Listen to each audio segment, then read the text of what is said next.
Abraham Lincoln, From Log Cabin to the White House. Written by B. Silverberg. Focus question. Why is Abe Lincoln considered one of the most important American presidents?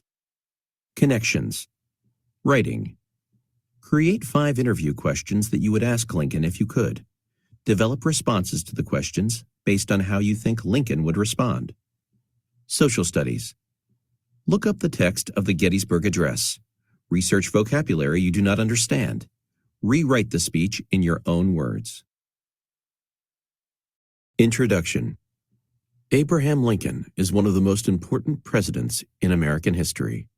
He led the United States during the Civil War when the northern and southern states fought to decide the future of the country. He is known as the Great Emancipator because his actions freed enslaved people across the South. After the war, the United States became one nation again and has remained so ever since. Abraham Lincoln is often pictured as tall, lanky, and solemn. He is remembered as a common man with little regular schooling who was born in a log cabin in Kentucky. Yet he became a great lawyer, speaker, and political leader.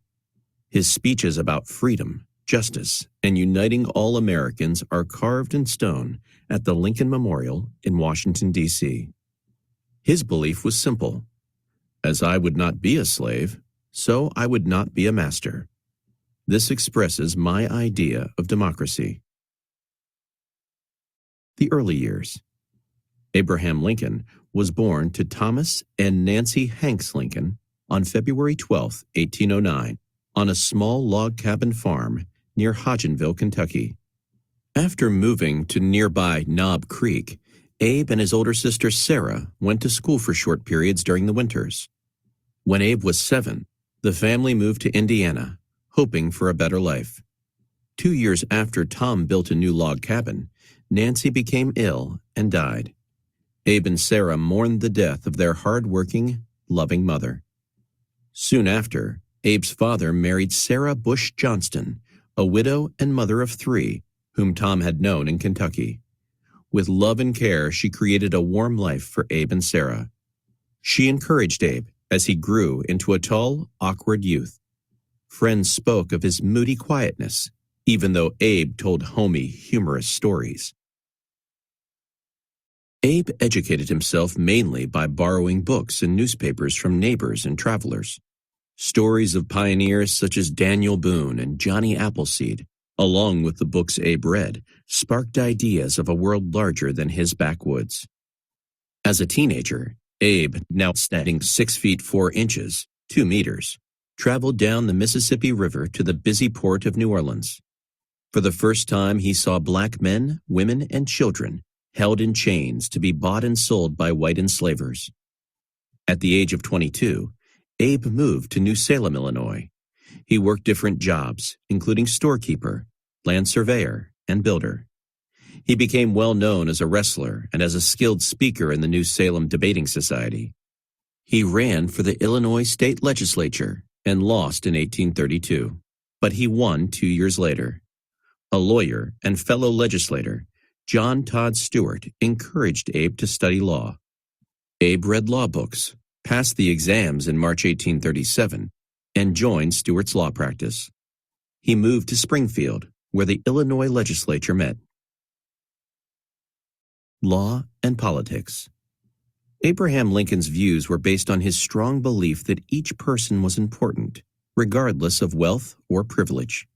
He became a respected member of the Whig Party, which supported strong central government in Washington, D.C. The other leading party, the Democrats, believed that states should control their own affairs. At the age of 30, Lincoln met his future wife, Mary Ann Todd. They married 3 years later in 1842, and a year after that, their first son, Robert, was born. When Robert was a toddler, Lincoln won the election for Illinois representative to the U.S. Congress and moved to Washington, D.C. with his family.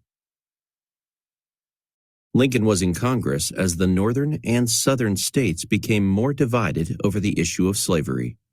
The North depended on paid laborers in its factories and small farms, and believed in a strong central government. Slavery was outlawed in the northern states. The South depended on king cotton grown on large plantations and used the labor of enslaved people who were owned as property. Most of them lived under very poor conditions. They had no personal or civil rights. The laws of southern states allowed and protected slavery. As the United States expanded, Western territories asked for statehood. Would these states enter as free or slave states? Lincoln opposed slavery. As an Illinois representative in Washington, he believed that state laws in the South protected slavery. However, he fought the spread of slavery in the Western territories. Lincoln returned to Springfield after 2 years in Washington, and for the next few years shared a successful law practice with his partner, William Herndon. Lincoln became known for his honesty, legal skills, wit, and fine speeches. America divided. Meanwhile, the pro- and anti-slavery forces struggled for power. Congress passed the Kansas-Nebraska Act in 1854. The new law allowed the residents of each territory to decide whether they wanted to be free or slave states. Lincoln decided it was time to speak out against the spread of slavery and to try again for political office. He joined the new Republican Party, which opposed slavery. He was nominated in 1858 as their candidate for senator. His opponent was Senator Stephen Douglas. During the campaign, they held the Lincoln-Douglas debates, which captured the attention of the country. Lincoln argued that black people had the right to life, liberty, and the pursuit of happiness, just like white people. Douglas said that the Constitution guaranteed equality only to white people. Each state, he believed, had the right to decide whether it would be slave or free.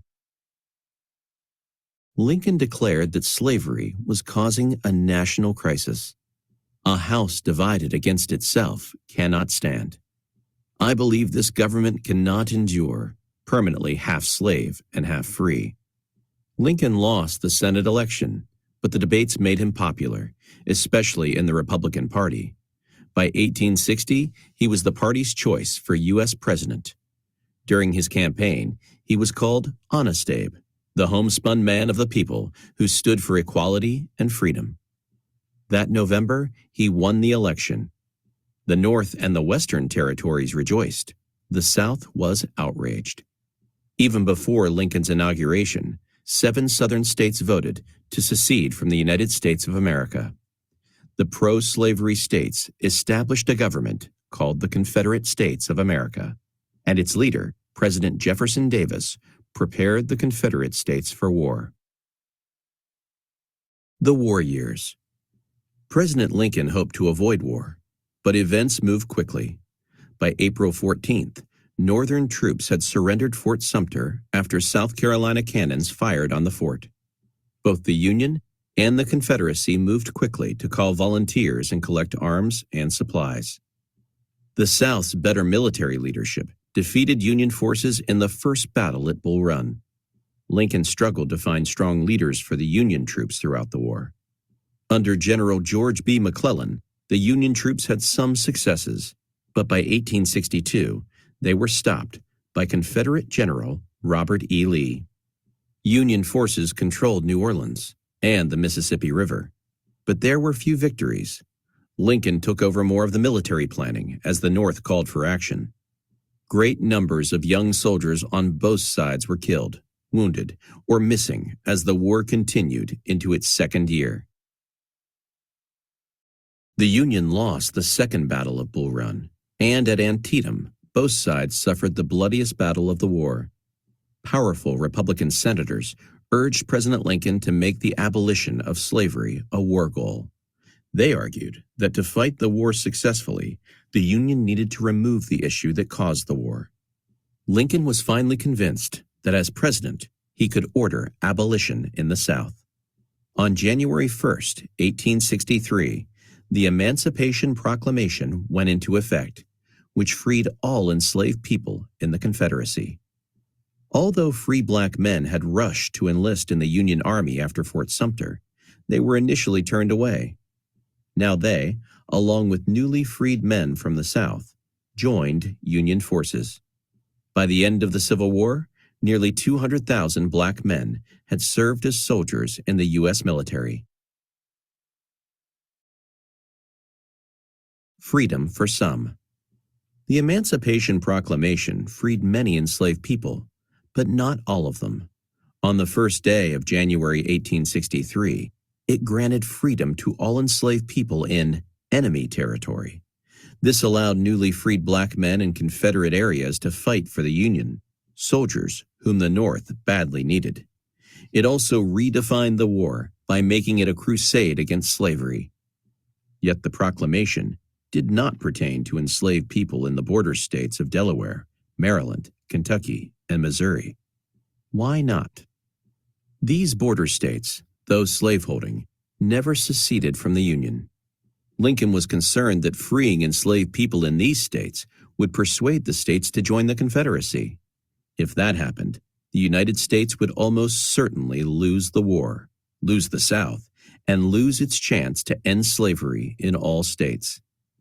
The country's remaining enslaved people would have to wait 2 more years to be free.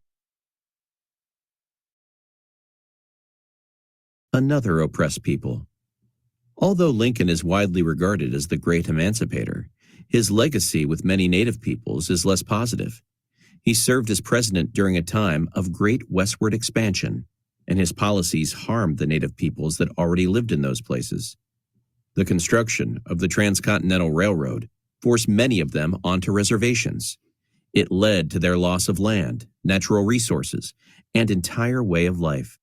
The summer of 1863 brought victory to Union forces at Gettysburg, which was a turning point in the war. President Lincoln, while dedicating a cemetery to the many soldiers who had died, delivered his famous Gettysburg Address. The speech lasted only 2 minutes, yet it is remembered for its simple beauty and eloquence. Lincoln spoke of the war as a test of whether the nation could survive as a democracy. He challenged those still alive to complete the unfinished work of those who had died. He challenged them to make sure that the government of the people, by the people, for the people, shall not perish from the earth. Under General Ulysses S. Grant, the Union troops won victories in the West and South. Lincoln saw hope of the war's end as Confederate troops were defeated in Georgia and Virginia in late 1864. He was re-elected president and, in early 1865, cheered Congress passing the 13th Amendment to the U.S. Constitution, which outlawed slavery in the United States. The war lasted 4 years and cost 600,000 lives. The Union survived, and slavery was abolished. But only 6 days after the end of the war, President Abraham Lincoln lay dead from an assassin's bullet. John Wilkes Booth, a Confederate supporter, shot Lincoln while he attended a play at Ford's Theater in Washington, D.C. As Lincoln's body was carried back to his beloved Illinois on a funeral train, mourners silently saluted this great American hero.